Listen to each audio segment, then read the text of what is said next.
میں آپ کو 3 لوگوں کی کہانی سناتا ہوں۔ یہ تینوں مختلف شہروں میں رہتے تھے۔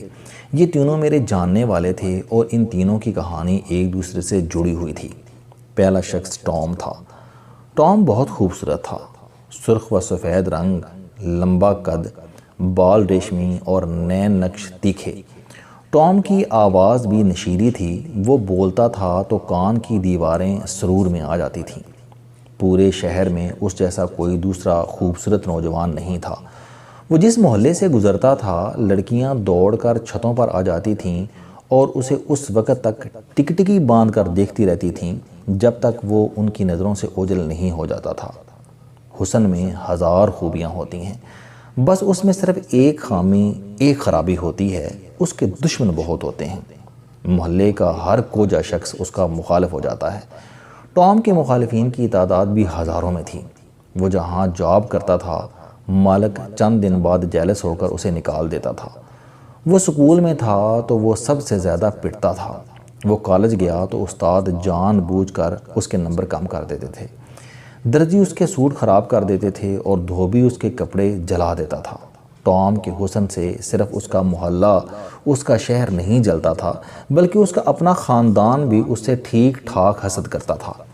اس کا والد، اس کے بھائی اور اس کے کزن، تمام لوگ اس کے عاشق تھے۔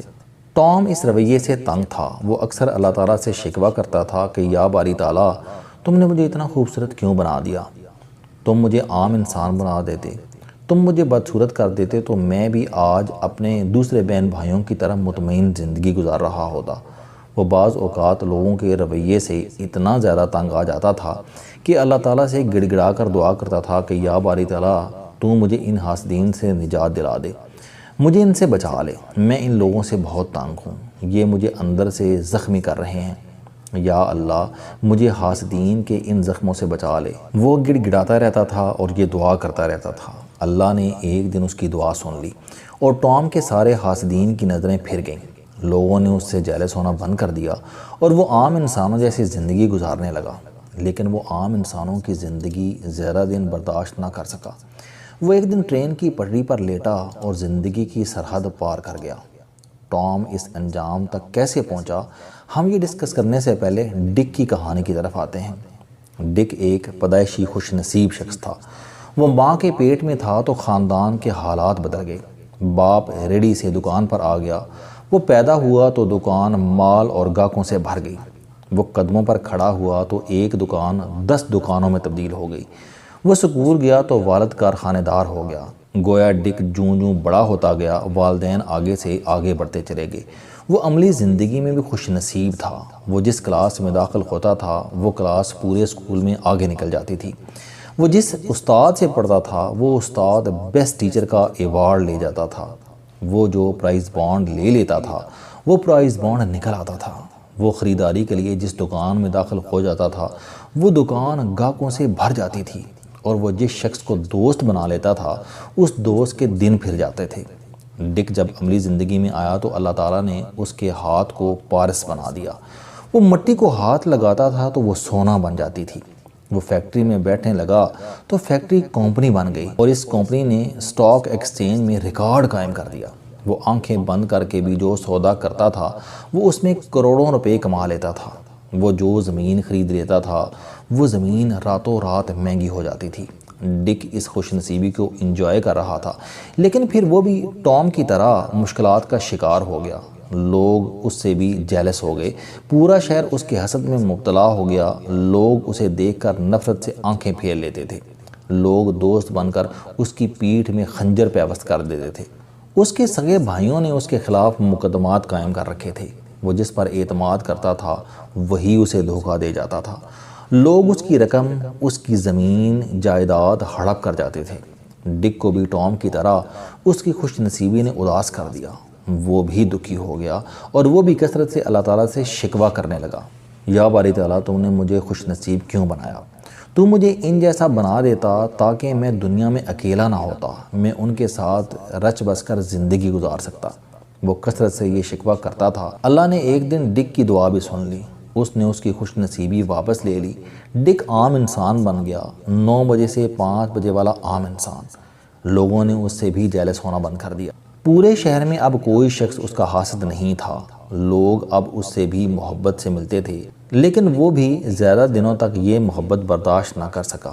وہ ایک دن بیڈ روم میں گیا، نیند کی گولیاں کھائیں، بیڈ پر لیٹا اور پھر دوبارہ نہ اٹھا۔ وہ بھی خاموش داستانوں کا ایک نامعلوم کردار بن کر رہ گیا۔ ڈک بھی اس انجام تک کیسے پہنچا، ہم یہ ڈسکس کرنے سے قبل ہنری کی کہانی کی طرف آتے ہیں۔ ہنری کو اللہ تعالیٰ نے شہرت کی نعمت سے نواز رکھا تھا۔ وہ پیدائشی مشہور تھا۔ وہ پیدائش کے بعد وارڈ میں پہنچا تو وہ وارڈ کے تمام بچوں میں ممتاز تھا۔ ہسپتال کے تمام ڈاکٹر اور نرسیں اسے پیار کرتی تھیں۔ وہ پورے محلے میں بھی مشہور تھا۔ وہ اسکول میں بھی مشہور ہو گیا۔ وہ شہر بھر میں بھی ممتاز تھا اور اس نے نوکری کی تو وہ دفتر میں بھی سب سے نمایاں ہو گیا۔ وہ عام نین نقش کا حامل شخص تھا، لیکن قدرت نے اس میں شہرت کی ریڈیم رکھی ہوئی تھی۔ یہ ریڈیم چمکتی تھیں تو وہ لوگوں میں نمایاں ہو جاتا تھا۔ لوگ افسروں سے زیادہ اسے جانتے تھے۔ دفتر کا ہر ناممکن کام اسے دے دیا جاتا تھا اور وہ چٹکی بجا کر وہ کام کر جاتا تھا۔ دفتر میں آنے والا ہر شخص سیدھا اس کے پاس آتا تھا اور اس کی تعریف کرتا تھا۔ یہ شہرت اس کے لیے عذاب بن گئی۔ لوگ اس سے بھی جیلس ہو گئے۔ دفتر، محلے، خاندان اور کمیونٹی کے لوگ اس کے حاسد ہو گئے۔ وہ اسے نقصان پہنچانے کا کوئی موقع ضائع نہیں کرتے تھے۔ وہ اس کے خلاف بدنامی کی کہانیاں بھی گھڑتے رہتے تھے۔ ہنری بھی یہ دکھ سہتے سہتے تنگ آ گیا اور اس نے بھی اللہ تعالیٰ سے شکوے شروع کر دیے۔ وہ بار بار اللہ تعالیٰ سے مخاطب ہو کر کہتا تھا، یا باری تعالیٰ، تم نے مجھے اتنا نمایاں کیوں بنایا؟ میں بھی اگر عام لوگوں کی طرح عام ہوتا تو میں بھی سکھی زندگی گزارتا، لوگ میرے ساتھ بھی کمفرٹیبل رہتے اور میں بھی ان کے ساتھ خوش زندگی گزارتا۔ یا باری تعالیٰ، تو نے مجھے اتنا انوکھا، اتنا ڈیفرنٹ کیوں بنایا؟ وہ روز اللہ تعالیٰ سے یہ شکوہ کرتا تھا۔ اللہ تعالیٰ نے ایک دن اس کے شکوے کو بھی سن لیا۔ اشارہ ہوا اور ہنری کی شخصیت سے شہرت کی ریڈیم خشک ہو گئی۔ وہ ایک ہی دن میں خاص سے عام آدمی بن گیا۔ لوگوں نے اس سے منہ موڑ لیا اور لوگوں کے منہ موڑتے ہی اس کے حاسدین بھی غائب ہو گئے۔ اب کوئی شخص ہنری سے جیلس نہیں تھا۔ وہ مطمئن ہو گیا، لیکن اس کا یہ اطمینان زیادہ دیر تک اس کے ساتھ نہ رہ سکا۔ وہ فرسٹریشن کا شکار ہوا۔ فرسٹریشن ڈپریشن میں تبدیل ہوئی اور ہنری نے ایک دن پل سے چھلانگ لگا دی۔ وہ دریا میں ڈوب گیا۔ ہم اب ٹام، ڈک اور ہنری کی افسوسناک کہانیوں کا تجزیہ کرتے ہیں۔ اللہ تعالیٰ اپنے کروڑوں لوگوں میں سے چند لوگوں کو حسن، خوش نصیبی اور عزت کی نعمتوں سے نوازتا ہے۔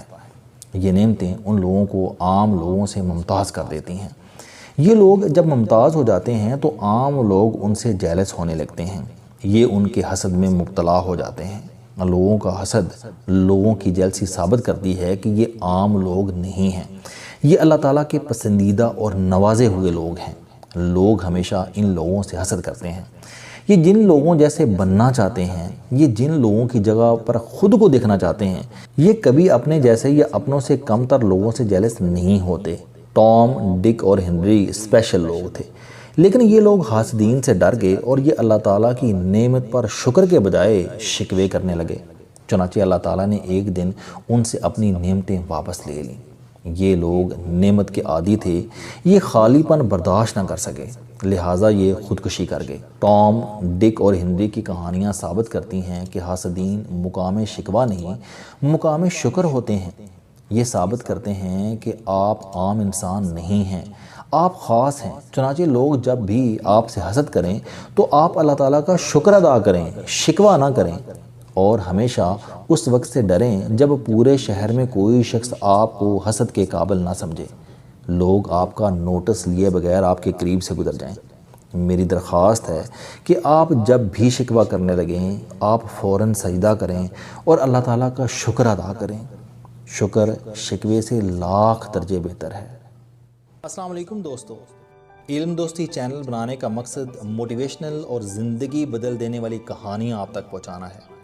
مجھے خوشی ہے کہ آپ احباب کو یہ ویڈیوز بہت پسند آ رہی ہیں۔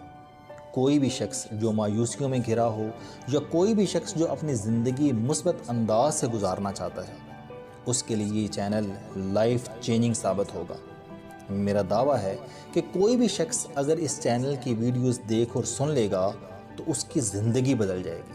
اگر آپ کو یہ چینل پسند آئے تو اسے سبسکرائب کرنا نہ بھولیں تاکہ ہر نئی آنے والی ویڈیو آپ تک پہنچ سکے۔ اس ویڈیو کو دوسروں تک ضرور پہنچائیں کیونکہ یہ صدقہ جاریہ ہے۔